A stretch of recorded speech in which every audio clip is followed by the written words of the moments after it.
You're not gonna be the reason why the police is gonna call my parents telling them that their daughter passed away. Yeah. So, I finally left. Good for you.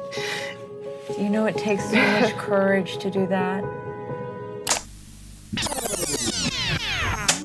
Like, the first couple months was great, but it always is. And there were flags there.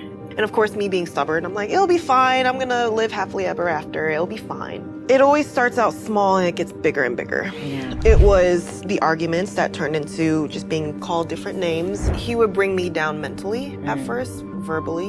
You know, I'm not good enough, things like that.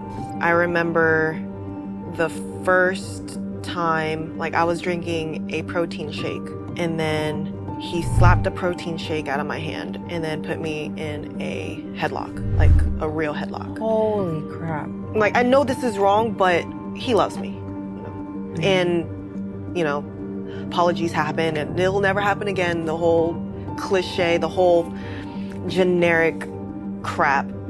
And I believe him. And then it just became more consistent and then became more extreme. There was a point where I hurt my knee at a show, so it was kind of tender.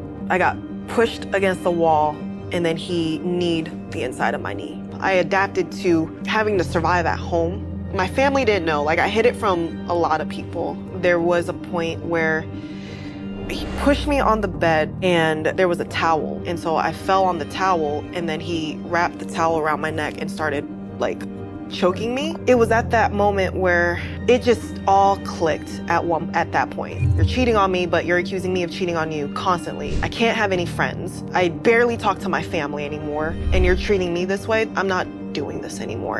And especially since I was slowly starting to get real momentum in wrestling, it's like, I'm not going to. You're not gonna be the reason why the police is gonna call my parents telling them that their daughter passed away. So, I finally left. Good for you. The first female friend that I confided into about this, she said to me verbatim, yeah, that's happened to me too.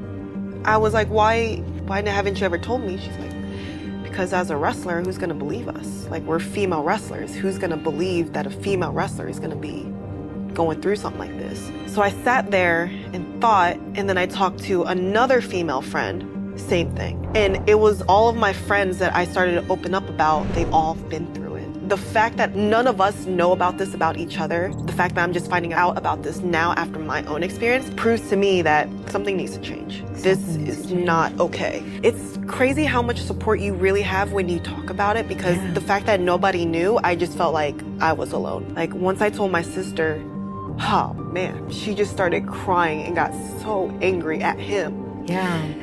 And to see her get that way made me realize that she has my back no matter what. Like, I have more support than I ever thought. And so just talking about it and being open to, like, friends and family, and to see that even when I isolated myself and separated myself from them, they were still there for me through all of it. Yeah. So it seems to be the safest thing to be silent. But I noticed, like, the minute I started talking about it, the minute someone is gonna be there to help. Like, help is out there, even though he or she makes you think that they're the only ones that matter, that all you have is them. That is the biggest lie. Because for the longest, I felt like I was all by myself and I had to handle it all by myself. So I couldn't even ask for help. I couldn't even confide in somebody. So I've tried my best to be an advocate and to tell them that silence is the abuser's weapon.